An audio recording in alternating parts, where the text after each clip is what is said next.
Ah, ce soleil! Et vous savez ce que ça veut dire? Ça veut dire que le printemps approche, et oui, et avec lui, l'équinoxe de printemps. L'équinoxe, elle aura lieu jeudi, le 20 mars, et j'avais envie de célébrer ça avec vous et de vous lancer un petit défi également. L'équinoxe de printemps, c'est un moment particulier dans l'année, car c'est le moment où le jour et la nuit s'équilibrent parfaitement. C'est un peu comme un instant suspendu où la nature semble retenir son souffle, vous savez, avant d'exploser en mille couleurs. Moi, je le vois comme ça. Et l'équinoxe de printemps, ça marque un véritable tournant. Ça y est, après des mois d'hibernation, de repli sur soi, la lumière, elle reprend peu à peu sa place. Les jours s'allongent, je suis sûre que vous l'avez remarqué, ça fait tellement du bien. Et du coup, l'énergie circule vraiment différemment. Je trouve qu'on le sent vraiment dans notre corps. Ça donne une envie de mouvement, de renouveau. C'est comme un réveil tout en douceur. Et cette période, elle est idéale pour se purifier, pour s'alléger, que ce soit dans notre intérieur, mais aussi dans notre esprit, ou même, pourquoi pas, dans notre pratique artistique. Vous l'avez vu en début de vidéo, moi j'ai donc refait ma décoration. Je vous ai montré une toute petite partie de mon bureau. J'ai été acheter des tentures dans un magasin que j'adore dans ma ville, donc à Tours. Et j'ai refait plusieurs décorations sur le thème des mandalas, sur le thème de la spiritualité. C'est quelque chose qui m'anime de plus en plus. Ça fait maintenant peut-être 5 ans que je m'ouvre à tout ça, que je pratique le yoga, la méditation. Et là, j'ai vraiment envie que ça fasse pleinement partie de mon quotidien. Et pour tout vous dire d'ailleurs, au moment où je vous poste cette vidéo, je serai normalement sur Lyon en train de me former à une pratique de yoga, de méditation. Je vous en dirai bien évidemment plus car tout ça a un lien avec les ateliers que je veux vous proposer. Donc à savoir lier l'art avec le bien-être, la relaxation. Mais on en reparlera le moment venu. Et justement, pour parler du plan spirituel, l'équinoxe de printemps, c'est une invitation à l'équilibre. Comme la nature qui trouve son harmonie entre l'ombre et la lumière, c'est le moment de réaligner nos intentions et de semer nos petites graines de ce que l'on souhaite voir fleurir dans les mois à venir. Ça, c'est d'ailleurs un exercice que vous pouvez faire par écrit dans un carnet, de noter vos intentions pour les beaux jours qui arrivent. Qu'est-ce que vous aimeriez voir fleurir dans votre vie? Ça, c'est quelque chose que j'aime beaucoup faire aussi. J'ai un tout petit carnet spécialement pour les rituels comme ça, que généralement j'utilise pour les rituels de pleine lune et de nouvelle lune, mais également pour toutes les équinoxes. Et pour la création du jour, j'ai choisi les crayons de couleur aquarellables, car je trouve que quoi de mieux pour représenter le printemps et représenter cette transition que la douceur des nuances des crayons aquarellables. Je trouve que les couleurs se mélangent plus librement. C'est une technique pour laquelle on n'a vraiment pas besoin de se prendre la tête. C'est tellement aléatoire qu'il ne faut même pas réfléchir. On crayonne, on superpose des couches avec différentes teintes et après il suffit de mouiller et regarder la magie qui opère. Moi je trouve ça fabuleux. Et je trouve aussi que ces crayons, ça offre une fluidité qui invite encore plus à lâcher prise, à accueillir l'imprévu et surtout les coups de pinceau. Ce que j'aime beaucoup, c'est ces traînées qu'on peut laisser. Alors c'est affaire de goût, moi j'aime beaucoup car je trouve que ça apporte de la texture à la création. Et donc aujourd'hui, moi je crée cette création pour vous montrer ma vision du printemps. Et surtout, vous allez voir, ça va être des cartes à découper que je vais vous faire gagner. Enfin bref, restez jusqu'à la fin de la vidéo, on en reparle. Mais aujourd'hui, je te lance un défi à toi. J'ai envie que toi aussi, tu te laisses inspirer par cette énergie du renouveau. Donc je te propose de prendre tes crayons, tes pinceaux, ce que tu veux, et de créer une illustration qui capture l'esprit du printemps. Pourquoi pas une sensation, une couleur, une forme, peu importe, du moment que ça résonne en toi. Et puis si tu veux partager ta création avec moi, n'hésite pas à me l'envoyer, ça se passe bien évidemment sur Instagram puisqu'ici sur YouTube on ne peut pas. Et j'ai vraiment hâte de découvrir comment toi aussi tu ressens ce passage vers la lumière. Donc j'en reviens à cette histoire des cartes à découper. Pour célébrer cette énergie du renouveau, moi j'ai voulu créer quelque chose d'un petit peu spécial, à savoir 8 cartes, un petit peu inspirées, vous savez, du principe des oracles. Chacune d'elles portera une vibration du printemps et surtout un message à recevoir que je vais écrire au dos comme une invitation à s'ouvrir à cette nouvelle saison. Et moi j'aime beaucoup ce principe d'oracle puisque à n'importe quel moment de la journée, qu'on soit dans un bon ou dans un mauvais mood, on peut tirer une petite carte et recevoir un message comme ça. Je trouve ça vraiment très réconfortant. Moi c'est une pratique que j'aime beaucoup. Donc bien sûr on aime ou on n'aime pas, mais moi c'est quelque chose que j'adore. Et donc j'en reviens actuellement justement sur Instagram. Vous avez un concours pour vous faire gagner un livre de coloriage inversé des éditions Erol. Donc tout est expliqué là-bas. N'hésitez pas à regarder la description de la vidéo. Vous avez toutes les conditions pour participer. Et je pense que pour le ou la gagnante, dans l'enveloppe, je glisserai une ou plusieurs de ces petites cartes pour accompagner ce cadeau. Donc si tu veux tenter ta chance, eh bien n'hésite pas à me rejoindre sur Instagram si tu as jusqu'au 26 mars. Et j'en profite aussi d'ailleurs, si tu apprécies ce moment créatif, n'oublie pas de liker cette vidéo, ça m'aide énormément.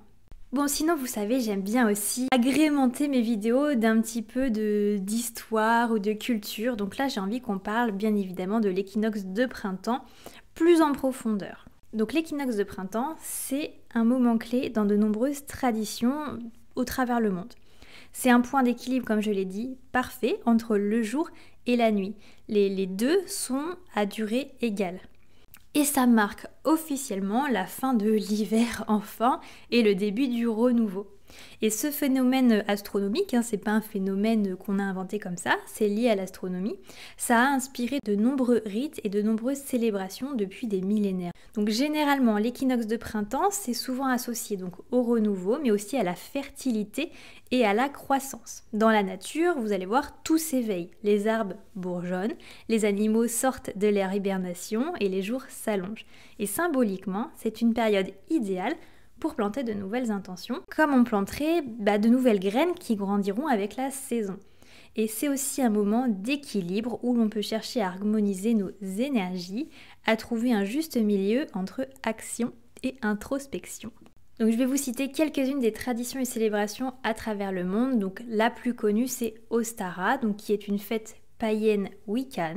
Cette fête, du coup, Ostara, elle porte le nom d'une déesse de la fertilité. Et on y célèbre la lumière et le renouveau avec des offrandes de fleurs, mais aussi des œufs décorés qui vont symboliser la vie et des rituels de gratitude envers la nature. C'est pour ça que généralement, Pâques, on s'en est inspiré et qu'on décore, en tout cas quand on est enfant surtout, on décore la coque des œufs avec des feutres. Je sais pas d'ailleurs, dites-moi si vous avez fait ça quand vous étiez petit. Mais moi, je me souviens, c'est quelque chose qu'on faisait beaucoup à l'école. Alors, la deuxième fête dont j'ai envie de vous parler, je ne suis pas sûre de bien prononcer le nom, mais c'est Nowruz, N-O-W-R-U-Z, et ça représente le nouvel an persan. C'est une fête ancestrale qui marque le renouveau de la vie, avec des rituels de purification et surtout de gros festins en famille. Comme nous, au final, on fête le nouvel an en janvier, eux, ils le fêtent à l'équinoxe de printemps. Il y a aussi les pyramides et le soleil à Chichen Itza au Mexique. Les Mayas ont en fait construit une pyramide de manière à ce que lors de l'équinoxe, le jeu de la lumière crée l'illusion d'un serpent descendant les marches et représentant le cycle de la vie et de la connexion entre le ciel et la terre. Je vous mets une photo, c'est magnifique. Et un dernier exemple, on a Hanami au Japon. La date varie légèrement selon la floraison des cerisiers, mais le printemps japonais est marqué par cette célébration, le Hanami. C'est une tradition où l'on admire la beauté éphémère des fleurs de cerisier, un moment parfait pour méditer sur le cycle du temps et le renouveau. Et ça c'est pareil, c'est magnifique au Japon à cette période-là, mais je crois que de plus en plus, ça devient un moment où au Japon, il y a beaucoup trop de monde. Le Japon, c'est vraiment un pays, je pense que j'aimerais visiter un jour, mais il faut clairement avoir un budget pour partir là-bas. Dites-moi en commentaire si vous connaissez ce pays, mais je pense que dans un premier temps, je préférerais peut-être partir au Mexique. C'est pas mal aussi. Bon, et je finis avec un effet sur notre bien-être, parce que c'est quand même le but ultime de ma chaîne. À travers l'art, je parle surtout de bien-être. C'est ce qui m'anime au quotidien. L'équinoxe, ça marque un tournant énergétique. Avec l'augmentation de la lumière du jour, notre corps, il est obligé de s'adapter. Et on retrouve beaucoup plus d'énergie. Notre morale va remonter grâce à une production accrue de sérotonine et on ressent souvent un besoin de mouvement, de changement, voire de nettoyage. Et c'est d'ailleurs aussi pour ça que beaucoup d'entre nous, on ressent l'envie de faire un grand ménage de printemps. Vous savez, cette fameuse expression. Et clairement, moi, sans m'en rendre compte, c'est vraiment ça. Je vide mes placards, je fais plein d'annonces sur Vinted, je change ma déco, je donne des objets. Voilà, on change, on repart sur de nouvelles bases. Et enfin, spirituellement, eh bien, c'est là vraiment la période la plus propice à la reconnexion avec soi-même et avec ses projets surtout. C'est le bon moment pour faire un bilan, pourquoi pas, si vous êtes perdu dans votre vie professionnelle ou personnelle, c'est vraiment le moment de vous poser et de faire ce bilan, donc pourquoi pas vous faire accompagner et de poser des intentions et de prendre des décisions qui sont vraiment alignées enfin avec ce que vous souhaitez vraiment voir éclore dans votre vie. Voilà pour cette aparté sur l'équinoxe de printemps. Je vous lis les petites phrases que j'ai mis à l'envers de ces 8 cartes. Si jamais vous aussi vous avez envie de faire des petites cartes et que vous avez envie de noter les mêmes phrases, eh bien je vous les donne, mais sinon n'hésitez pas à mettre des phrases qui vous inspirent peut-être plus vous. Donc la première, c'est le printemps et la rébellion de la nature. Laisse éclore ta propre révolte créative. J'aime beaucoup celle-là. Et d'ailleurs, je crois que en termes de dessin, c'est ma carte préférée. D'ailleurs, dites-moi en commentaire quelle carte vous préférez. La deuxième, c'est libère l'ancien pour faire place au neuf. Simple mais efficace. La troisième, le soleil revient. Rappelle-toi de tourner ton visage vers lui. C'est le moment de se gaver de vitamines, les amis. C'est vraiment le moment d'en profiter tout en se protégeant. La quatrième, comme la nature, tu as en toi la force de renaître encore et encore. Celle-là aussi, j'aime beaucoup. La cinquième, que la lumière du printemps éclaire ton chemin. En sixième, l'énergie du printemps t'apporte clarté, vitalité et gratitude. En septième, tu es en parfaite résonance avec le cycle de la vie. Et enfin, la dernière, accepte l'abondance, accueille la joie. Et celle-là, elle est importante parce que beaucoup de personnes, très généreuses souvent, donnent beaucoup, mais acceptent rarement de recevoir. Et là, je pense qu'il est important de penser à vous, si c'est votre cas. De penser à vous. Donner, c'est super, c'est généreux, c'est une qualité immense. Mais savoir recevoir, c'est aussi très important. Donc, ne vous oubliez pas. Voilà, écoutez, je pense qu'on a fait le tour de ce printemps, de cet équinoxe, d'Ostara, de toutes ces traditions. J'espère que vous aurez pris plaisir à apprendre peut-être toutes ces choses sur l'équinoxe de printemps. Je vous souhaite à tous une très bonne création pour ce printemps si vous avez envie de tester l'aventure. Et puis, on se dit à la semaine prochaine pour un nouvel exercice dans le carnet d'évasion. J'ai vraiment hâte de voir si vous allez apprécier ce nouvel exercice, puisque en tout cas moi je prends énormément plaisir sur ce format, c'est quelque chose qui me plaît beaucoup et le fait que ce soit dans un tout petit carnet, je pense que c'est ça qui vous plaît aussi, puisque c'est assez rapide, c'est varié, ça permet vraiment de développer au maximum sa créativité. Et je pense qu'on va continuer un long moment à créer dans ce carnet. Voilà, je vous souhaite à tous de passer un bon équinoxe de printemps et je vous dis à très bientôt.